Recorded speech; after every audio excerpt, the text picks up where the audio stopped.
I never ceased to laugh about in our interview how you were trying to teach us simple math and we were not getting it.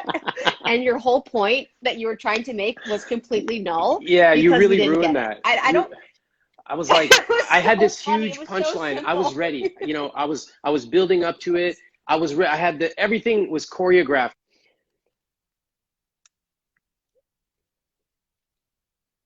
destroyed at that point. But we were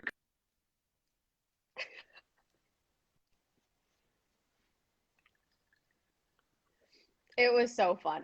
Your face. Yes, you were completely ready. You built up to the moment and our faces. I was like 300 and you were like, what? You were like terrified. You were like, and then you kind of thought for a second, you're like, did I explain this right? And it was completely right. But oh man, I'm so glad to see you again. And I know you guys have been doing so much. I want to talk about Earnable yeah. and I want to talk about that, starting a business and Earnable. And then also too, like, have you been super busy because everyone feels so chaotic with everything going on and just needs your advice? It has been really interesting to watch people have a new reason to get engaged with money. And I think that when it comes to money, most of us treat it like floss, like, yeah, I should floss, I should do it one of these Yes. days. And then there are a few pivotal moments in our lives, maybe we get engaged or get married, maybe we have children, etc. And those kind of get us thinking about money. But now all of a sudden you had people losing their jobs, unfortunately, or Yeah. worried about it. You also had people who had been saving for a long time and they saw people around them being laid off and they started feeling guilty. Like, I have money, I have Yeah. savings. What am I supposed to do right now? And where can I help somebody by writing a check? So I've been having tons of conversations about saving, investing, starting a business, and also just what to do if you're in a bad situation. Yeah. Yeah. And there's probably people here that are experiencing all three of those, and sometimes interchangeably. I want to talk a little bit first about investing, Yeah. because it's so interesting and I have my own personal thoughts and theories about this, but for how well the market is doing with everything happening, it's like it's so interesting. So do you think that will continue? Do you think like what are your thoughts on that? Okay. First off, nobody knows what will happen to the market. So let's get that straight, because if you turn on the TV, there are a lot of people who typically look the same and they're sitting there in their suit and tie Yeah, telling you what's going to happen. You should turn the TV off. You should take a hammer and you should smash your own TV. That's how I'm valuable down. that information. It's Yeah. garbage, right? They're trying to sell ads. Yes. In reality, the market could go up, it could go down. We have no idea. But I will say a couple of things. Number one, we know from research that you make the most money from time in the market, not timing the market. What does that mean? It means you want to start investing early as you can, and you want to be putting money in consistently. I will tell you that as the market went down, I kept putting money in. As the Yeah. market's gone up, I keep putting money in. I always put money in if I can. So that's number one, is just consistency matters more Yeah. than trying to time it. I will say the second thing is something you're probably alluding to, which is it is a bit crazy that the market is at near record highs while we have tens of millions of people unemployed. And that is a real structural problem. It shows a complete disconnect between the market and ordinary Americans, right? And frankly, that's why I wanted to talk to you today. More ordinary Americans should be investing to take Are you advantage of the calling me wealth that's ordinary? created. Well, you're certainly not Thank you. ordinary. No, just kidding. But I'm maybe below ordinary. So we, yes. we all need to take part in the greatest wealth creation engine there is, and that is the stock market. It's not just for rich people. It's not for people with a PhD. It's for people like you and me and everybody watching today. And that's one of my goals in life, is to help people create their rich life, which is in part about money and investing. Yeah, and that's, and you talk about wealth mindset and so many different things. But as I've really watched, unemployment rates rise and everything go on and seeing the market do so well, it's been very clear to me how disjointed we are in the wealth gap. And also too, just how when everything happened, we were able to find trillions of dollars for things that I was like, wait, where did we, like, money, is money real? Because we're finding all these trillions of dollars for things, but it's like, where is this coming from? That's correct. I'm so glad you said that. And, I've been getting more political publicly. And my wife and I have raised money, and at my company, we raised a ton of money recently for Feeding America and ACLU and all these places. And I completely agree. In fact, it takes me back to a lesson my dad taught me many, many years ago. So my dad has dealt with contracts for a long time. And he basically taught me, if you need money and you can demonstrate value, a company or an organization will find it. So he taught me this with college. He said, look, we're not rich. Be good enough to get in, and they will find a way to give you a lot of financial aid. That turned out to be exactly true. He said, if you're great at your job, your boss will find a way to give you a raise, but be great. And then if you're writing contracts, go for a big contract. You might as well, because the company has money, but you have to have a great proposal. That's the same thing we're seeing right now. All for the last 10, 15 years, we can't pay teachers more. We can't invest in our public infrastructure and public parks, but we can afford tax cuts for the rich. Yeah. Okay, and we can go on vast military expeditions. However, we can't afford to take care of healthcare. So what we found in a crisis was that suddenly the treasure chest opened up. And sometimes it takes a crisis for people to realize that what they've been told for the last 50 years is untrue. And I'm glad that more people are starting to realize that. Yeah. Yeah. It's just very clear. And I don't, it's one of those things, it's like people need to pay attention to. And that's also with, in regards to my investing, it's made me kind of turned off to the market, where I'm like, am I buying or investing into something that like isn't an equalizer for people, or isn't, I don't know. It's just made me think twice about the way I'm investing. So for you, like, how do you diversify your investment so that you feel good about what you're doing? I think it's a great question. First of all, let's talk about what diversification is, because a lot of people hear this word, you should diversify, but what does it really mean? Sometimes you'll hear people talking about buying Apple stock. Okay, that's picking one company, and they're kind of making a huge bet on one thing. Now, if Apple does well, as it has done for a long time, great. But those same people get very quiet when the stock goes down 15, 20, 30. You never hear from them again. They're bragging on Twitter all the time they're making all this money, and then it goes down and they just disappear. They delete their account. You never hear from them again. Where'd you go, my friend? Where'd you go? Your great stock that you picked, this obscure penny stock, suddenly I don't know where your account is anymore. Diversification means that you want to pick a basket of investments. Now, I actually want to emphasize to everybody watching, you don't really need to be picking individual stocks. I think a lot of people think they need to read PE ratios and stuff. You don't need that. You diversify by picking something like a target date fund. It's one fund. It automatically buys all different accounts, all different companies. And I will say that there are some people they want to invest ethically. So for example, they might not want to invest in a tobacco company or oil company, et cetera. So there are ethical investing funds you can get. Now they tend to underperform a little. Or prisons. Or prisons, exactly. Private prisons, exactly. Yeah. So you can certainly invest around that. You tend to get a little bit of a smaller return, but in my experience, first things first, just start investing. And I thought it was actually really interesting. I'm glad you brought up that you feel a little turned off. I respect that. I'll tell you, I have a slightly different opinion.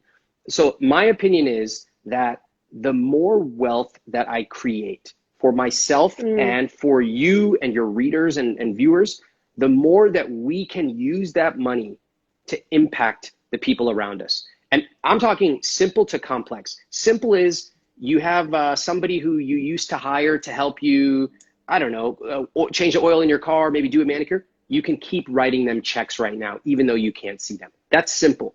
Complex is complex fundraisers, philanthropy, charity, etc. So we can do all of that with more wealth. That's the way that I think about the stock market. I love that justification. I agree. And I think the ethical investing is super interesting. And I've actually never thought about that because I just do the normal, just invest in the one and then it diversifies for me. This is kind of a crazy one, but I think we hear so much about it when everyone's like in apocalypse mode. Have you thought about like gold and stuff? Like, I'm glad. Is that ridiculous? No, no, no. It's yes, it is ridiculous, but it's a common question. Yeah. So a lot of people that I think in some ways there is a subset of society that craves catastrophe. Why? Yeah. It gives them meaning. Oftentimes, in an altogether unremarkable life, if there is a catastrophe, then suddenly they have meaning. Um, and then you start hearing things about Bitcoin and buying commodities and wheat and Yes. all kinds of stuff. Listen, if you have a diversified portfolio and out of 100% you want to take 5% and invest in some crazy thing, be my guest. But I would say 99.9% of the time when people talk about gold and commodities, I go, what does your portfolio look like? And portfolio? What are you talking about? You're such a Luddite, Ramit. Diversifications were suckers. I'm like, get out of here. Start with understanding the rules, then you can break them. Okay. Yeah. I love that.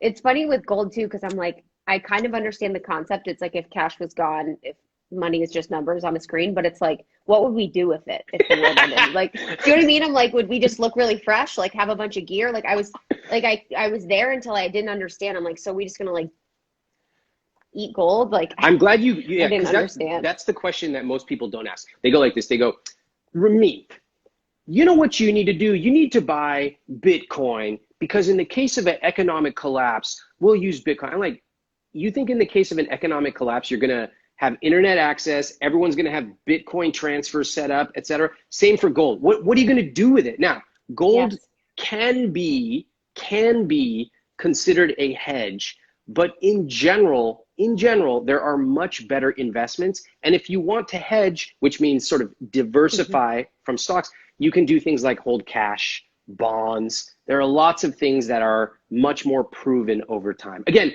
if you really want to buy gold as part of your 5 to 10% of fund money, be my guest. In my experience, the people who do that typically never get the rest of it right. So they're fixated on this obsession without getting the stuff that really matters right. Yeah. And you know what it probably is? It's almost like a procrastination or like avoidance of the actual thing. So it's like, oh, they're so focused on gold, but it's like avoiding the actual truth. Yeah. Do you know what I mean? You're 100% and procrastinating right. on actually doing the thing. So another thing that people are also talking about too, like you said, is Bitcoin. So are you invested at all in Bitcoin? No, I prefer my money to make money. I mean, I know this much about Bitcoin, so that's about as much as you should know as an investment. Okay. Yes. So okay. The Bitcoin people don't like me very much because I keep pointing out that, at first they presented Bitcoin as an amazing thing that's going to enable all kinds of functions. When none of those functions actually became customer facing, like they're like, you want to accept payment, great. You want to walk your dog, use Bitcoin. You want to change your underwear more frequently, use Bitcoin. When none of those use cases proved true, then they shifted the goalposts into it's a great investment, which just proved to be speculative. So I could go on and on. For now, it's largely used to buy drugs and as a betting mechanism. Now, if you want to do it, fine. But I cover why I don't love Bitcoin in my book. A lot of people got mad. They can be mad. I prefer you to be a long-term, low-cost investor. That's my take. Okay, on the point of people getting mad at you, because people are very, very hot right now. So how do you, what is your thought process for that? When people give you feedback, when people are angry with you, do you ignore? Do you create boundaries? This is a sidestepping question, but I'm just curious from a personal standpoint. Why would they get mad at me? I don't understand. I'm such a teddy bear. I think you are. Thank you. That's what I keep trying to tell people. Well, thank you. I think you're the best. I think I've had some people, once you get a large enough audience, I think it's inevitable. I also think that if you have a strong perspective on certain things, naturally, some people might not like it. I'll give you a couple of examples.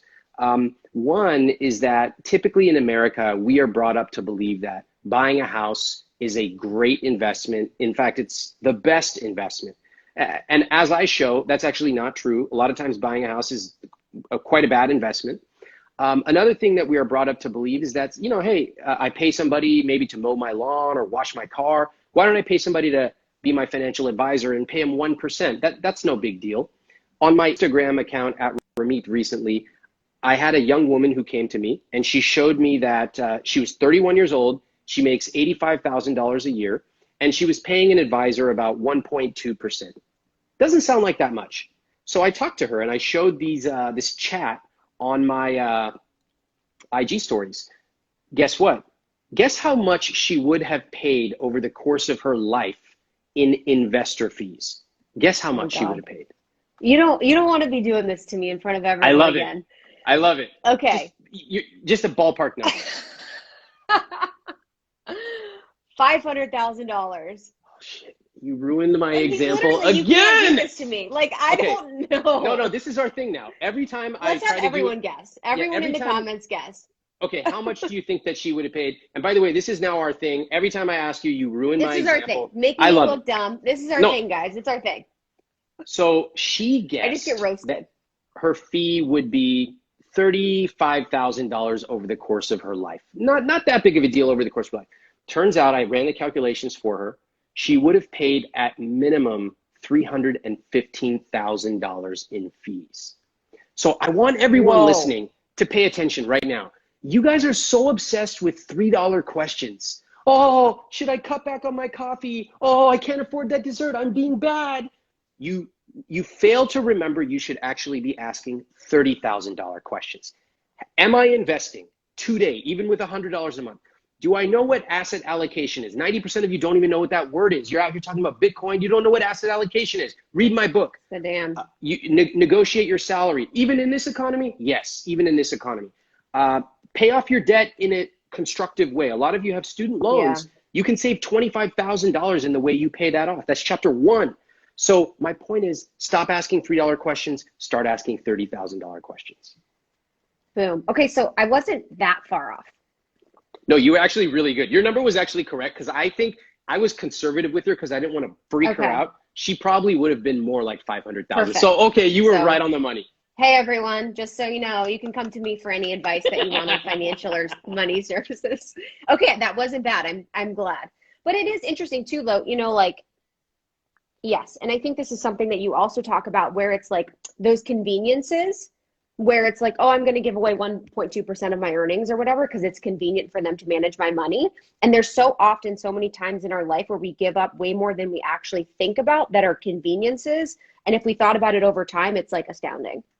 Yeah. You know, I have to say, one other thing I want to emphasize on the convenience side. So I have this concept of money dials. And just for everyone watching, you know, this is the thing we talked about in New York, which is what is something you love to spend on? And I always love to start talking about this because so often money is about restriction and cutting back and don't buy anything. I don't believe that. Look, you have a beautiful shirt on. I can't see much of your place, but it looks beautiful. You got a nice place. I can tell, right? You have a nice aesthetic, that taste. That is valuable to you. Mine is convenience. That's my money dial. I love to spend on convenience. I have an assistant. Everything is just like organized in my life. Because that's like freedom. It's freedom. I know that if I want to fly somewhere tomorrow, I have to send one email and it's done. In fact, I know that I will end up sitting on my favorite seat because it's all documented. It's all done. That's my thing. I know I sound like a psycho to people who don't care about convenience, but that's my thing. You might like eating out, whatever. When it comes to the extravagances, the things that we love, the money dial, I actually tell people, spend more. What if you could eat out more? What if you could eat out at a nicer place? What if you could take your family with you and treat everybody? But in order to do that, you got to avoid a few dumb mistakes that a lot of people make. The 1.2% fee, the not paying off debt, the not investing. You get those 5 to 10 big wins right, you could buy all the lattes and all the beautiful architecture design stuff you want. So that's my philosophy, and I will teach you to be rich. Yeah. And that's the book too, for the people that were asking. Your book I read years ago, you know, and it was the one that made me rethink house buying. And I even said I said Sunday, I was like, oh, you also said on our podcast about you don't have a limit on spending for wellness. And I also don't have for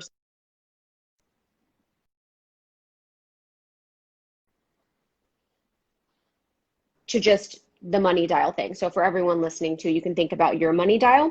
And I think too, you know, as a mindset thing, and you know this very well. It's like understanding that you have a space in your life where you can expend, where you can spend extravagantly or you can expend without restriction, helps you feel better about the other areas that you might be pulling back on. Yeah, thank you for saying that. This feeling of freedom, you know, you can start it in such a small place. Like for me, it started off by realizing I am going to create a money rule for myself where I can buy any book I want ever. I will never think twice about buying a book. It's instantaneous. That's simple. What is that? 10 bucks, Yes. you know, a few $100 a year maybe. But imagine expanding it. And the obviously the more successful you become as an investor, maybe you use my earnable program to start a business, whatever. You start to increase your earnings, then you can expand that. Maybe it's any place I want to live, priceless. I don't Yeah. care what it costs. Maybe it's anytime I want a vacation, boom. So we start at the level that we are at, but we can expand over time in our rich lives. Yes. I love. Yeah, I want to talk about earnable because yes. And I'm so thankful that you're in this both spaces that you're in because I feel like your progressive opinion on starting businesses and side hustles and like companies for people is so important because I Thank you. feel like it's so much more of a mindset thing than people think. Like it's to be an entrepreneur is very much about you having great ideas, but it's more so about like the strategy and consistency of what you do versus like having the great Uber idea. So with Earnable, what exactly do you do to help people through the process? Okay, I'm gonna reshape everybody's mindset. Right now, I'm gonna give you an exercise. So typically people think I need to find the right idea. Notice that word I just said, the right idea. It reminds me of when I was in high school and people said, I need to get a scholarship. No, you need to get 20 scholarships, which is exactly, I applied to 65 scholarships to go to college and grad school, and I applied to a lot of them. Same thing with an idea. You're not looking for one, you're looking for a lot, and then you have a process which we show you in Earnable to narrow them down and find the right example. I'll give you an example. Here's a business idea. Teach people how to dress well. You dress well? Teach people how to dress well. Okay, that is an idea. Do you know how to turn that into a six-figure business right now? Probably not. Me, as Yeah, no. it's hard, right? It's a good idea, but it quickly disabuses people of this concept. I just need an idea. Well, here's a six-figure idea. What are you going to do with it? Nobody knows because you don't just need an Yes. idea. You need a process. So I want to show people right now what you can do right after you watch this to find 5 ideas. This is what you do. Pull out your phone, text your friends. If you don't have friends, we have a larger problem. We can talk about that separately. Find 5 friends in your text messages and send them this. Say, listen, I watched this guy on Instagram and I'm doing this weird exercise. Just play along. What do you come to me for advice on? What do you think I'm kind of good at? It feels weird to send this. Just do it. You're going to get amazing responses. People are going to be like, oh my God, you are so good at giving relationship advice. You are amazing at designing your apartment. Oh my God, I always come, et cetera, et cetera. Suddenly you have 5 to 10 incredible ideas. Already, first of all, you're just going to feel great because people like you. Yeah. That's awesome. Second, what are you going to do with that? That is what we teach in Earnable. How do you go from, you know, you're good at relationship advice to a 6-figure business? That's exactly what we teach. We've taught thousands and thousands of people how to do it. We've taught artists, we've taught stylists, we've taught people who are amazing at Excel. If you can walk dogs or train dogs, we've taught so many people how to start a business. And that is how you can start to increase your income, especially at a time like this. Yeah. Yeah, that's powerful. But I do, okay, so I agree with that. But also, being an entrepreneur is really hard. And I know that people say that and everything like that. But I really think that, like, for me, if I wasn't deeply passionate about the idea that I had for the business and Lindsay and I had for the business, then we wouldn't have lasted and we wouldn't been able to do it. So people can have ideas and people can have ideas based on asking their friends, but like, I don't know how that means they're going to be successful because you really have to have like that extra X factor to keep you motivated. What do you Oh, think it water was for drinking. you? Yeah, that's my next bit. You're like, What do you think your X factor was? Like, what kept you going when it got hard? um, just building something is really powerful. And then just building something that I felt like was authentically me. You know, this is like, I'm being myself. I'm free to be myself. So freedom is huge for me. So it's like having Yeah. the freedom to be myself was like really important. What was a moment where you really felt that you had arrived, where something changed? Maybe you could do something, or you could go somewhere, or you could buy something, or whatever. What was there? Was there a moment for you, or a couple of moments where you realized that? Yeah, I think when I was working at my corporate job for 2 years while we were building the business, and so was Lindsay. And I remember I had to sneak out of work one day because we got paid to speak at an event. And I'll never forget, you know, at the event for the hour that we spoke, I got paid more than my paycheck for 2 weeks at my job. So I was like, oh, wow, I get paid more in 1 hour doing what I love that I'm good at, that's easy for me, than like 80 hours of slugging. Okay, so for everybody listening, that's an amazing thing. What I love about that is there was a moment, this pivotal moment. And Yeah. now looking back at how much you got paid then to what you make now, I'm sure that number was very modest. But at the time, it was everything. It was everything. Yes. When I grew up, we had a pretty big family. We hardly ever ate out. My mom always cooked. We would eat out, I don't know, once every 4 or 5 weeks with a coupon. And we would never, it was like at a pizza place. We would never, ever get appetizers, ever. So Mm, one of the things that is, it's actually on one of my 10 money rules. Okay. I have some big rules. Like one of them is fly business class after above a 4 hour flight. That's like pretty yes. expensive. But another one of my money rules is unlimited spending on appetizers. Why? Because it's meaningful to me. Because I'm still 19 years old and I can't afford that Yes. appetizer, but I want it. So that $5 thing is so meaningful to me even now when I could get all the appetizers I want. And that, for everybody watching, if you've ever thought about being an entrepreneur, here's the takeaway from both of our examples. A lot of times when we start off, we think it's going to be when we make $1 million or when we're in front of a crowd. Fine, you can do that. But sometimes it's actually the simplest things when you realize you can go out in the middle of the day and make more than you make in 2 weeks, or you can afford a $10 appetizer. Your dreams can be small but meaningful. And so if you're watching this, I saw somebody in the comments, they made a joke. I'm not good at anything, ha ha. Stop that. Stop self-deprecating and joking about yourself that you're not good at anything. You think it's a joke, but it's actually not funny. You're creating an identity, a box for yourself that you yourself cannot escape from. It's a prison of your own mind.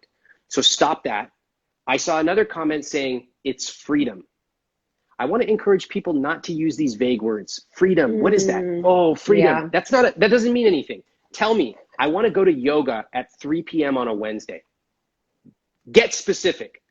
Now you Yeah. have something to fight for, because when your business gets hard, and you and I both know it's going to get hard, you Yeah. need something specific and visceral to fight for. That is, I think, what separates successful entrepreneurs from dreamers. Yeah. I love, yes. And it's also too, like with the appetizer thing, it's like that is for you, you know, whenever you go out to eat, like an opportunity to re-trigger an abundance mindset. So it's like, Yes. you know, you before you weren't able to do this. So each time you're like, I can do this. So it's like just re-triggering the mindset of I am abundant. I can order these appetizers. When we were little at my house, we were abundant because we got a trampoline. It was $200 from Sam's Oh, Club. And I remember we were like, holy shit, literally, it blew our minds. We're like, we got a trampoline for $200. I love that. I love that, right? As It's kids, hilarious. it's just like it takes us back to Yes. what was meaningful to us then. And even though I'm sure you make much more than you made as an 8-year-old kid, that feeling of wonderment is something that we can still Yeah. achieve in our 20s, 30s, 40s, 50s. We have to work for it. We have to learn from other people who have done it well. That's why we started Earnable. But it is possible. So I call out some of the comments because I hate seeing people Yeah. talk themselves out of their dream. It's not a dream, it Mm. can be reality. You just have to change the way you think and take some action. Yeah, you did someone I don't know if it was a DM or if it was like an Instagram comments conversation you had with someone and you were like they were talking them out of their dream with you. It was almost like they gave excuses for things and it was really them talking themselves out of their dreams. Yeah. It happens all the time. It's happening right now in my current comment section. This is just an hour ago. Somebody said, I want to start a business, but I never follow through. I start things and I don't finish them. And I just wrote something very point blank to him. I said, maybe you just don't want to. And this triggered a huge comment thread where people, a couple people said, Ramit, that's really rude. You have no empathy, etc. But in reality, I've interacted with millions of people over 16 years. There are real systemic reasons that people don't do things. There are political reasons, there are economic reasons, there are medical reasons. But in reality, for everyone watching, if you have told yourself for years, I want to get a different job, I want to start a business, I want to travel, I want to do X, Y, Z, and you haven't, one of the biggest predictors of that is simply maybe you just don't want to. And that's a really hard thing to accept. By the way, the guy I wrote the comment to was like, you're right. I actually don't. I don't put any energy into it. And now he's free. Now he's free. At least admit to it. When I was in my 20s, everyone was like, travel, Ramit, it's so cool. I was like, I don't want to. Today, everyone's like, Ramit, you got to meditate every day and do morning pages. No, I don't. I like to wake up and scroll Instagram and watch TV in the morning. That's what I do. We can each have our own rich life. You're like, I stay triggered, okay? I first look at the comments, I'm like, oh my God. But I think, what I love is that you're like, all right. You're intentional about your life. I'm intentional about mine. And that's what I want everybody watching to do as well. Yeah. Yeah. And just an example of what you're talking about too. I remember for so long, I was like, I want to run a marathon. I want to run a marathon. And then I sat down and I'm like, do I want to run a marathon, or does everyone do that as a goal? And I just applied that to my life as a goal. And I think even with entrepreneurship, it's something too, where I think everyone feels like they have to have a side hustle. They have to have a passion that makes them money. They have to have all these additional things that keep us as workaholics, keep us in this system. Mm-hmm. And I just challenge for people that want that, it's why? It's just, don't feel like you have to because it's popular. Yeah. Well, let's do a little challenge right now to the people in the comments. Yes. Let's try to free everybody. It'll happen in less than 30 seconds. Everybody watching, what is one thing that you have claimed you really want to do, like run a marathon, but when you think about it right now, you actually don't want to do it at all? Yeah. Free yourself in the comments. Let's see what people say.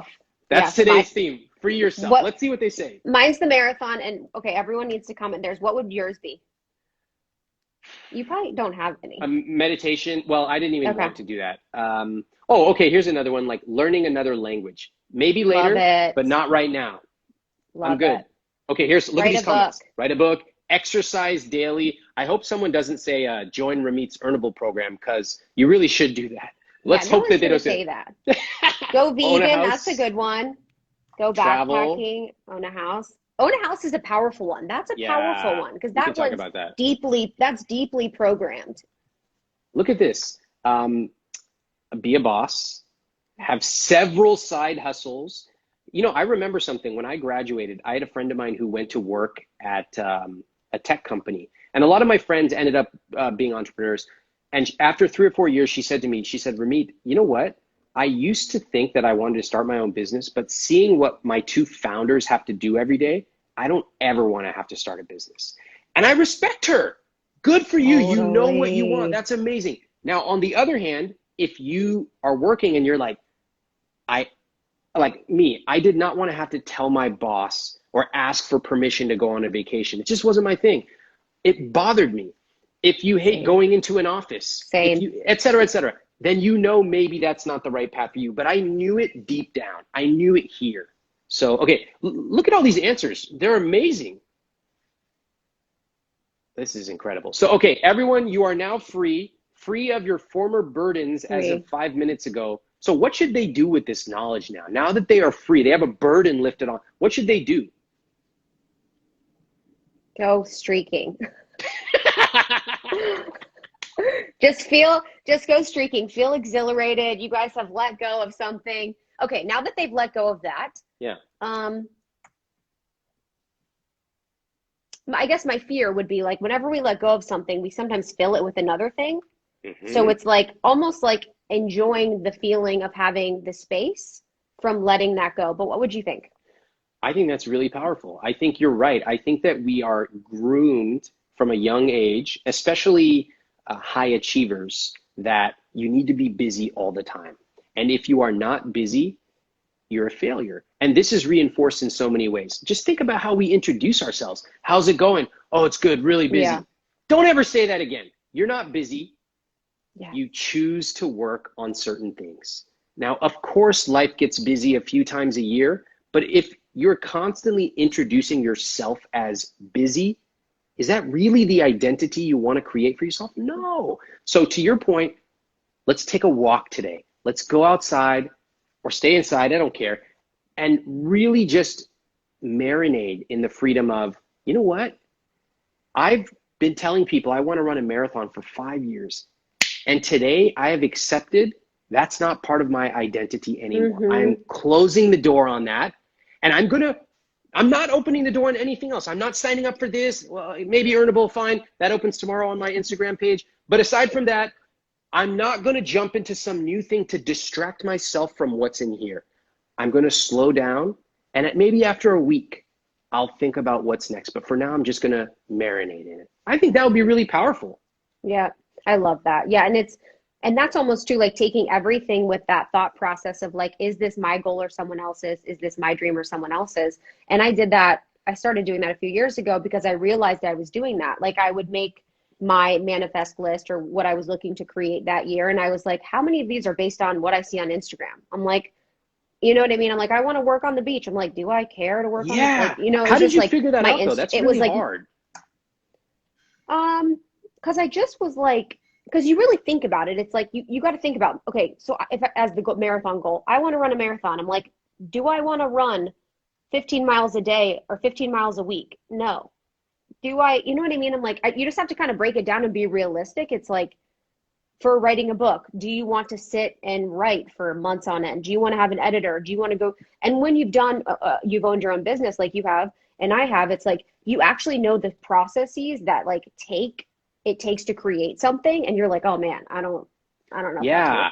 it. I'm so glad you said that. I'll share my experiences on the same topic. So I think that many of us want an outcome, but we don't want to think through the steps and certainly do the steps to get there. For example, Yeah. you know, a lot of people want to look a certain way, whether that be changing their body style, whatever. Yes. Okay, fine. You want that certain look, but that means you have to change eating, moving, dressing. It's a lot, and it's virtually an everyday or certainly every week process. Be honest. The next thing, starting a business or writing a book is a great one. So I've written multiple books. The dream is great. Oh, I'm in front of all these people just opining on, Yes. oh, everybody's listening to me. The work sucks. It is horrible to write a book. But I had this thing inside where I'm like, I gotta get this out of me and into the world. So I went through the pain. I think with mentors, a lot of us claim we want a mentor, but what we really want is to be able to Yeah. pick up the phone and call Tim Ferriss or Michelle Obama and just be like, hey, what do you think about this? No, finding a mentor is Yeah, a lot of honestly. work. So let's be honest. And I think as experienced entrepreneurs, both of us now realize, as you said, what it takes to do something. And therefore, we now say no to most things because we know that if we really want to achieve something, it's going to take a lot of work. So by default, I say no to most things, but then when I say yes, I'm all in. Yeah, 100. I love that. Do you want to do like two questions from Q&A? People Of are like course, submitting questions. How do you feel about that? I love it. Okay, let's go, guys. All right. Mm, okay, I like this one. Oh, this is from Brian, who's a DM buddy of mine. I'd love to hear what Ramit says about investing in penny stocks. Don't do it. Unless you want to just light your money on fire, it'd be faster to do that. Perfect. We agree. Okay, here we go. Oh, this one. I think we talked a little bit about this one, but what are your biggest money values? Oh, wow. This is a great question. I have 10 money rules, and these reflect my values. One of them, for example, is make enough to work with people that I like and respect. And I think that Love. really speaks to, I don't ever want to work with somebody who makes me feel bad, right? Ever. Mm. Another one is unlimited spending on books, fitness, and if one of my friends is doing a fundraiser, unlimited. Done. Love that. Okay, so Powerful. those are examples of values. But I also have some others that are very me focused. Business class on flights over 4 hours. And I'm saying this out loud. People don't often say this because usually when they talk about their money values, it's purely charitable. Guess what? Money is earned so that we can spend it on the things we love and value. And I love flying and flying well or traveling well. And also, I have to say that another one of my values, which gets the most confusion, is marry the right person.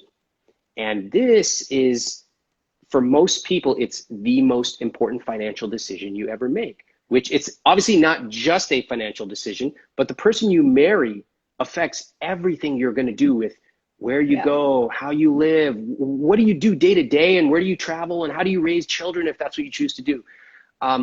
I think that sometimes in America, we have a really romantic notion of love, which is great, but love is also a partnership.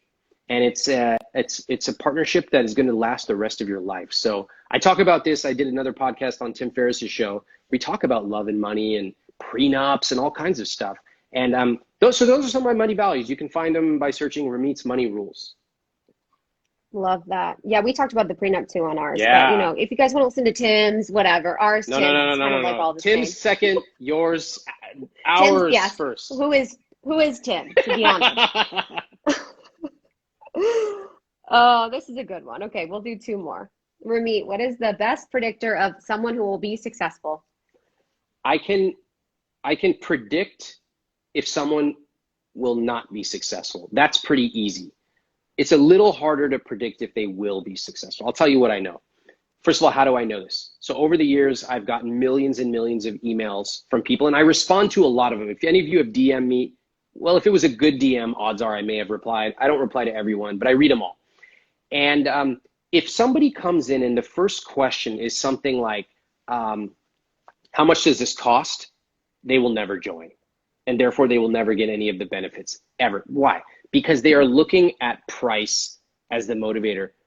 When you want to do something, price is a mere triviality, okay? That's really hard for people to wrap their head around if they've only considered price as their only money lens.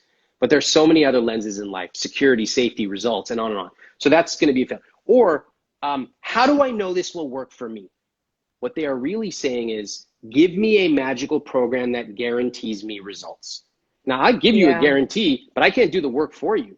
Would you go to your Spanish instructor and say, guarantee me I'm going to be fluent after taking Spanish 101? No, you do the work. You're the student. The teacher will present the material, but you do the work. So stop looking for a miracle. You need to be your own miracle. Those are two predictors of failure. Success would be, I've checked out this and this program. I really like yours. Can you just tell me, does it include this? That's a very reasoned response. They're looking for something specific. Or another example is what I said to my personal trainer when I finally got the courage up to hire a trainer. It took me 4 months to walk across the street and go in the gym because I was afraid that if I actually paid, I would then have to commit. So the person said to me, Yes. he looked at me, I was very skinny, and he said, what's your goal? And I said, I want to put on 10 pounds of muscle. I don't even know where I came up with that. I didn't even know what 10 pounds of muscle was back then. Totally. So he looks at me and he goes, okay, you're going to have to stop running and you're going to have to do X, Y, and Z. I go, I don't care how long it takes. I'll do whatever you tell me. That is a student who's going to be successful. They have put themselves in the hand of an instructor that they trust, and they will do anything that instructor says. That's going to predict success. Love it. Ramit just giving us an example of success from his own life. I'm obsessed with that. If you guys want a perfect example, I can tell you that. I can tell you. That was accidentally true. That's the best. That's why we love you. Okay, last one.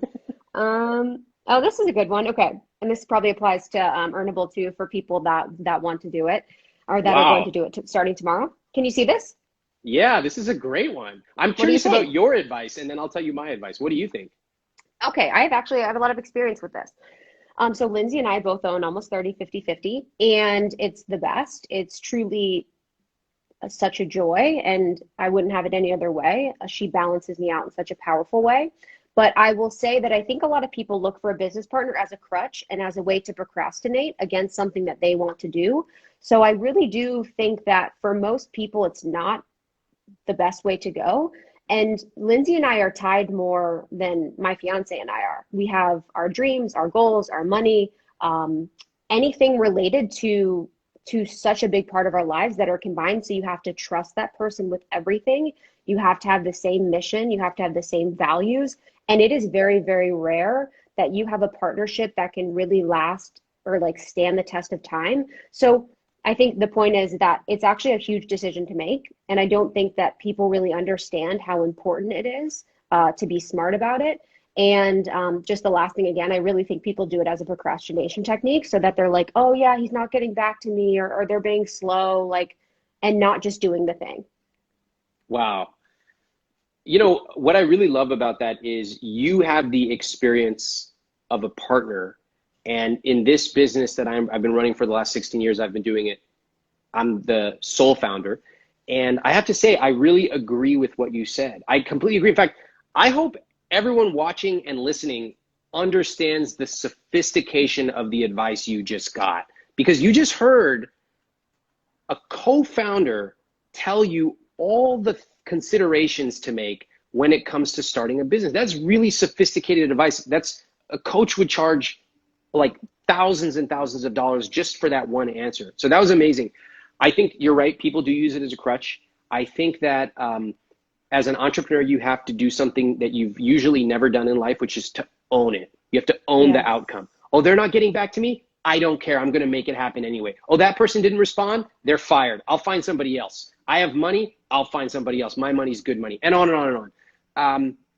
Now, if you have a perfect partnership, and also you're lucky, because it will never be perfect. Things will evolve and change just as any relationship does.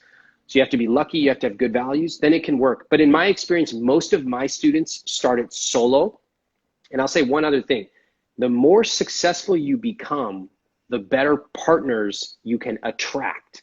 So as you get more successful, just as in life, same as in business, you can attract better partners. So you may want a founder down the road. That's always an opportunity. But once you sign that dotted line, that is your partner. So be very cautious, and usually you can do it on your own.